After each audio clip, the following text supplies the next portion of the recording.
यह Bihar board class 10th का social science subject से प्रैक्टिस सेट। तो चलिए स्टार्ट करते हैं। तो हम लोग क्वेश्चन नंबर 40 तक कर चुके थे। तो आज का पहला प्रश्न है क्वेश्चन नंबर 41। सासाराम नगर का विकास हुआ था। तो कब हुआ था? सासाराम नगर का विकास मध्य युग में हुआ था। ऑप्शन नंबर ए मध्य युग। Question number 42। अविभाजित बिहार में निम्नलिखित में कौन एकमात्र नियोजित नगर था? तो इसका आंसर क्या होगा? तो इस प्रश्न का आंसर होगा ऑप्शन नंबर सी जमशेदपुर। ध्यान रखना। Question number 43। पटना हवाई अड्डा का क्या नाम है? तो पटना हवाई अड्डा का नाम क्या है? ऑप्शन नंबर ए जयप्रकाश अंतर्राष्ट्रीय हवाई पत्तन। पत्तन का मतलब वही बंदरगाह या अड्डा, तो यहाँ पर अड्डा समझना है। तो जयप्रकाश अंतर्राष्ट्रीय हवाई अड्डा।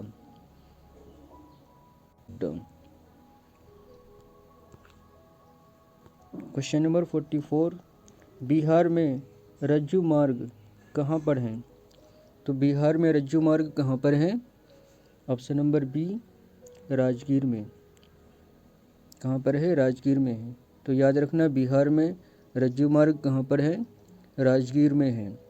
Question number 45। बिहार में खनिज तेल की संभावना है। तो बिहार में खनिज तेल की संभावना कहाँ पर है? हिमालय क्षेत्र में। ऑप्शन नंबर ए हिमालय क्षेत्र। Question number 46। निम्नलिखित में कौन मुद्रा का कार्य नहीं है? आपको ध्यान रखना यहाँ पर नहीं पूछा है। तो कौन मुद्रा का कार्य नहीं है? मुद्रा का विनिमय का माध्यम मुद्रा का कार्य है। मूल्य का मापक मुद्रा का कार्य है। मूल्य संचय करना यह भी मुद्रा का कार्य है। उत्पादन मुद्रा का कार्य नहीं है।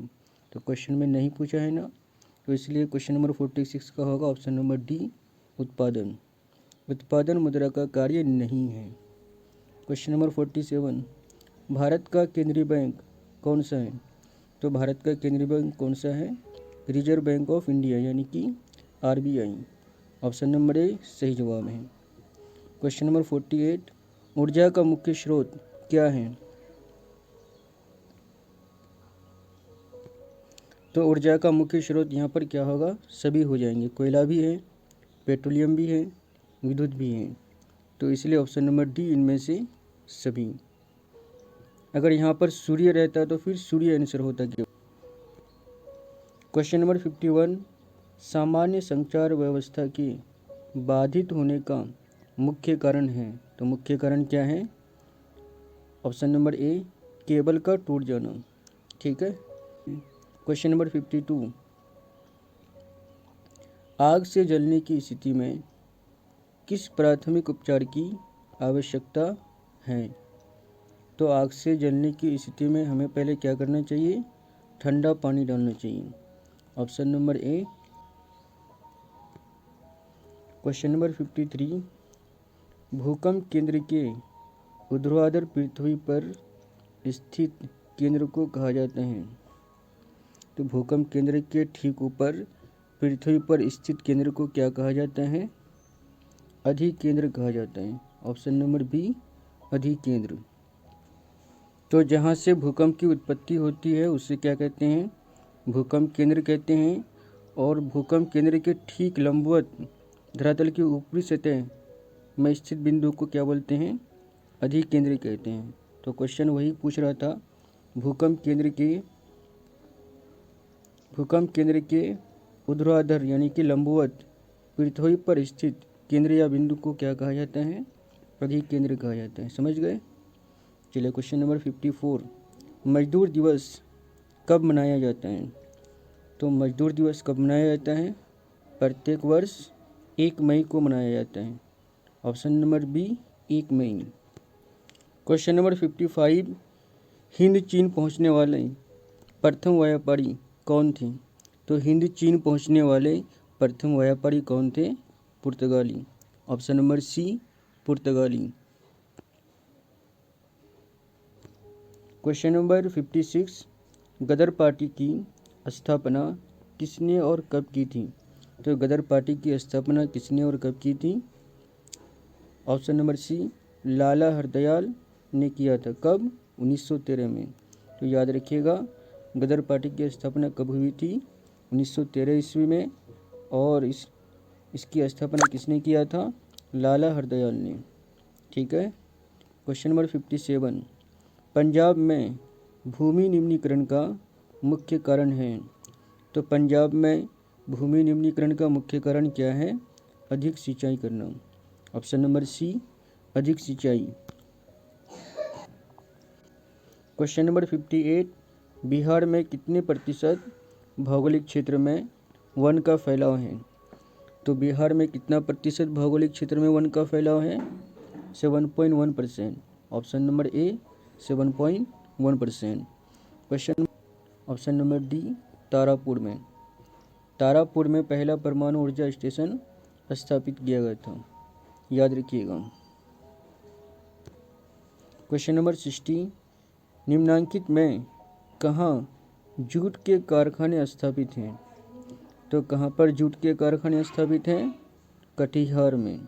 Option number A, Katihar. Question number 61, मानचित्र में मैदान को किस रंग से दिखलाया जाता है? तो मानचित्र में मैदान को किस रंग से दिखलाया जाता है?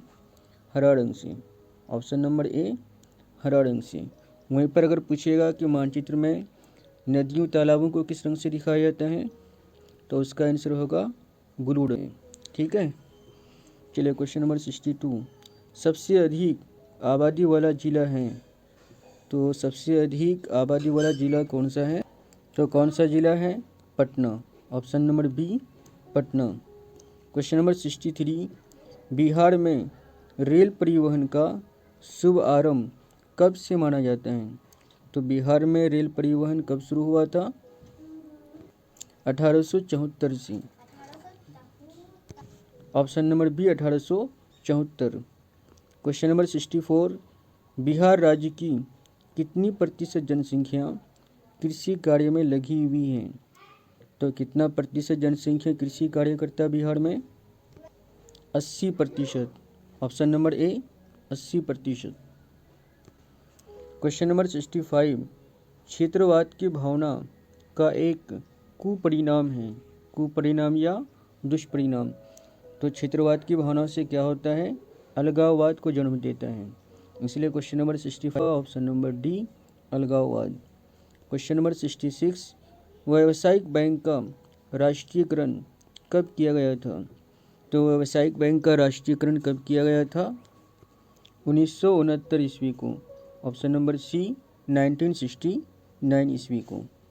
क्वेश्चन नंबर 67, पार्ले समूह के थम्स अप ब्रांड को किस बहुराष्ट्रीय कंपनी ने खरीदा? तो किसने खरीदा था? कोका कोला ने। Option number A, Coca Cola. Question number 68, भारतीय रिजर्व बैंक की स्थापना कब हुई? तो भारतीय रिजर्व बैंक की स्थापना कब हुई थी? 1935 को। Option number B, 1935। यानी कि 1935 ईस्वी को क्या हुआ था? भारतीय रिजर्व बैंक की स्थापना हुई थी, यानी कि आरबीआई की स्थापना हुई थी। क्वेश्चन नंबर 69, गरीबी गरीबी को जन्म देती है। ये कथन किसका है? तो ये कथन किसका है? Option number C, Ragnar Nurkse का। ठीक है, याद रखिएगा। क्वेश्चन नंबर 70, किस क्षेत्र को द्वितीयक क्षेत्र कहा जाता है? तो आपको पता है ना, अर्थव्यवस्था के 3 क्षेत्र होते हैं। प्राथमिक क्षेत्र जिसके अंतर्गत कृषि आता है, द्वितीयक क्षेत्र जिसके अंतर्गत उद्योग आता है, और तृतीयक क्षेत्र जिसके अंतर्गत सेवा आता है। तो यहाँ पर क्वेश्चन पूछा है द्वितीयक क्षेत्र। तो द्वितीयक क्षेत्र के अंतर्गत क्या होता है? उद्योग होता है। इसलिए इस प्रश्न का आंसर होगा ऑप्शन नंबर सी, उद्योग। क्वेश्चन नंबर 72, किस देश की सीमा बिहार से जुड़ी है? तो आपको पता है ना, नेपाल बिहार की क्या है, बॉर्डर में स्थित है। तो नेपाल एक ऐसा देश है जो बिहार से क्या है, जुड़ी है। Option number A Nepal. Question number 73, किस देश को भूकंपों एवं ज्वालामुखियों का देश कहा जाता है? तो किस देश को भूकंपों एवं ज्वालामुखियों का देश कहा जाता है? जापान को। Option number A Japan. Question number 74, Paradip पत्तन किस राज्य में स्थित है? तो पारादीप पत्तन किस राज्य में स्थित है? उड़ीसा में। पत्तन का मतलब जानते हो ना, बंदरगाह। कहने का मतलब पारादीप बंदरगाह किस राज्य में स्थित है? तो किस राज्य में स्थित है? उड़ीसा में। Option number A. Question number 75, गेहूं उत्पादन में विश्व में भारत का स्थान है। तो गेहूं उत्पादन में विश्व में भारत का कौन सा स्थान है? दूसरा स्थान है। ऑप्शन नंबर बी दूसरा स्थान। क्वेश्चन नंबर 76, किस देश में बहुदलीय व्यवस्था नहीं है? तो किस देश में बहुदलीय व्यवस्था नहीं है? तो उसी देश में होगा जहाँ पर एकात्मक शासन व्यवस्था है। तो आप यहाँ पर देखिए कौन ऐसा देश है जिसमें एकात्मक शासन व्यवस्था है? तो इसका यहाँ पर आंसर मिलेगा आपको ब्रिटेन। ब्रिटेन में एकात्मक शासन व्यवस्था है, इसलिए यहाँ पर बहुदलीय व्यवस्था नहीं है। इसलिए 76 का आंसर होगा ऑप्शन नंबर डी ब्रिटेन। बाकी जो देश हैं वहाँ पर संघीय शासन व्यवस्था है। और संघीय शासन व्यवस्था किसे कहते हैं? जिसमें दो या दो से अधिक प्रकार की या दो या दो से अधिक स्तर की सरकारें होती हैं, जैसे केंद्र सरकार और राज्य सरकार। तो इस तरह की सरकारें होती हैं, तो ऐसी शासन व्यवस्था को संघीय शासन व्यवस्था कहते हैं। ठीक है, एक्सप्लेनेशन समझ में। जनता दल यूनाइटेड पार्टी का गठन कब हुआ था? तो जनता दल यूनाइटेड पार्टी का गठन कब हुआ था? 1999 ईस्वी में। ऑप्शन नंबर बी 1999 में। Question number 78, Bharatiya Janata party के प्रथम अध्यक्ष कौन थे? तो भारतीय जनता पार्टी के प्रथम अध्यक्ष कौन थे? Atal Bihari Vajpayee. Option number D Atal Bihari Vajpayee. Question number 79, Chipko Andolan निम्नलिखित में से किससे संबंधित है? तो आपको पता है ना, पेड़ काटने से रोकने के लिए चिपको आंदोलन चलाया गया था। इसके नेतृत्व में सुंदरलाल बहुगुणा के नेतृत्व में। तो इस प्रश्न का आंसर होगा ऑप्शन नंबर ए पेड़ काटने के विरोध से। क्वेश्चन नंबर 80, दल बदल कानून निम्नलिखित किस पर लागू होता है? तो दल बदल कानून किस पर लागू होता है? सांसदों और विधायकों पर। ऑप्शन नंबर ए, ध्यान रखिएगा, सांसदों और विधायकों पर। तो आज के लिए इतना काफ़ी है। ये प्रैक्टिस सेट 3 जो है कंप्लीट हो गया है।